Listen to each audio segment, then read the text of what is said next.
Aguinaldo! Huwag na nating patagalin pa mula sa Nationalista Party, Senador Manuel Quezon!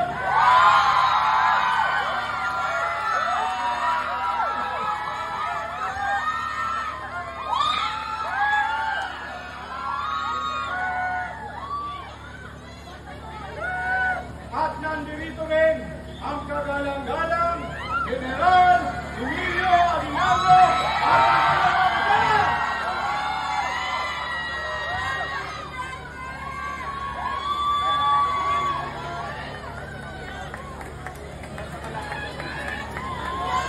at ang una pong magsasalita, walang iba, kundi si General Emilio Aguinaldo!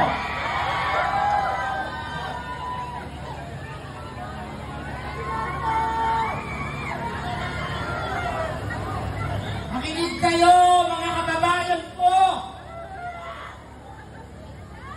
Gusto ko lamang ituwid ang mga walang batayang pag-aakusa sa akin noong nakaraang panahon na ako daw ang may sala sa pagkamatay ng aking general. Hindi po totoo yan!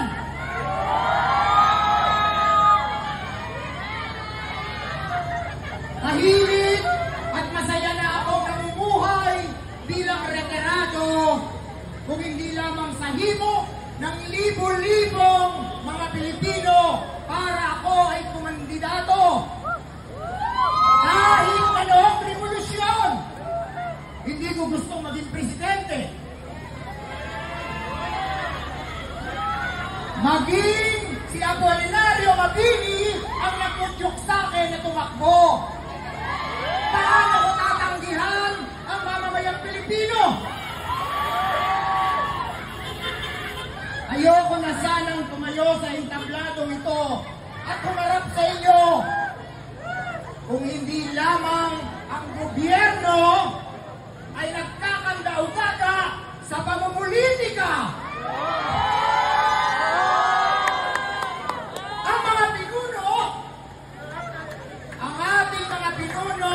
Ay nakayuko, hindi para sa karapatan ng mga mamamayan kung hindi sumunod sa gusto ng kanilang amo.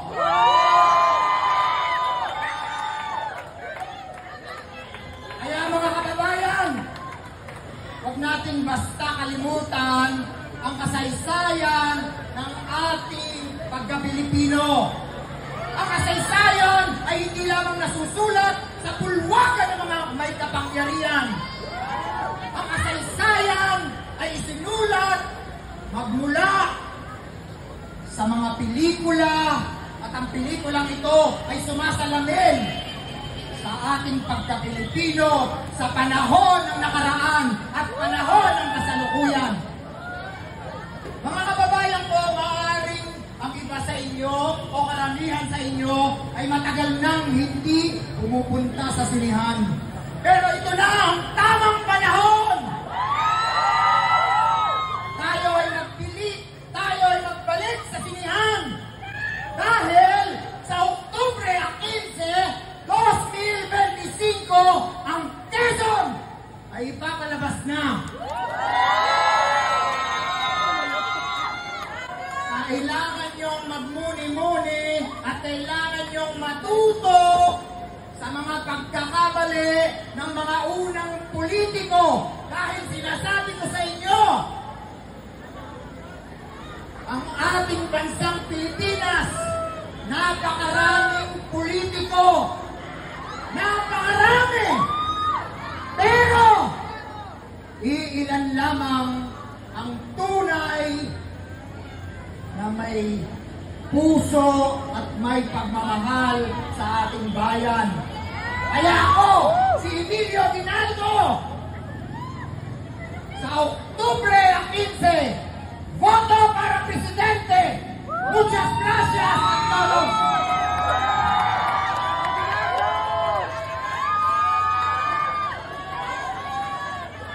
Salamat, Gobernador.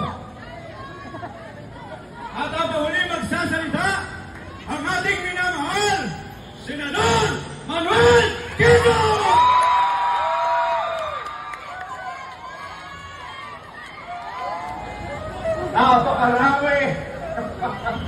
ng mga labing matamis, umaapoy at kung ano-ano ang sinasaksak sa gitna ng ulan.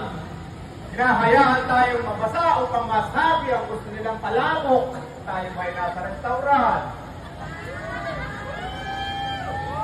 Parang hindi yata. Ako po, si Manuel Luis Quezon, ang inyong senador. Sa oras na ito, ako ay inyong tagapagbabala na tayo ay mag-iingat sa mga mapaglinlang. Maaari ba natin ulitin? Mapaglinlang.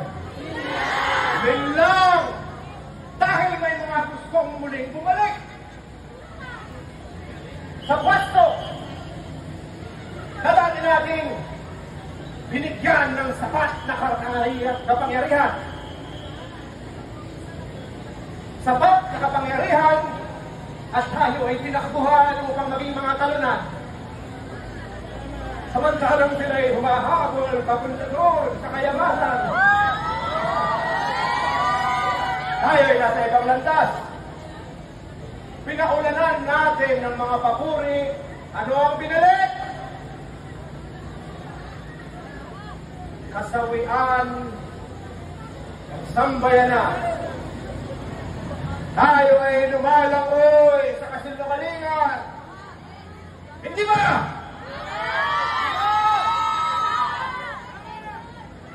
Tama na ang leader ng mga nakaraan nagtatago sa kanino ng mga kung ano-ano mga panabok nila at kwento. Balikan kung ano ang totoong nangyari. Dahil ang kailangan natin ay isang leader na tunay na nagmamalasakit sa demokrasya at sa kapakanan ng sambayanan.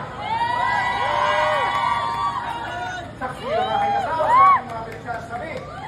At ang kanyang bilin, huwag mong sayangin ang oras ng mga tao. Kaya bibilisan ko na ito mga kaibigan. Ang kailangan nating leader ay lalabas sa ikalabing-lima ng Oktubre. Hindi sa isang pulong bayan, kung hindi sa sinihan.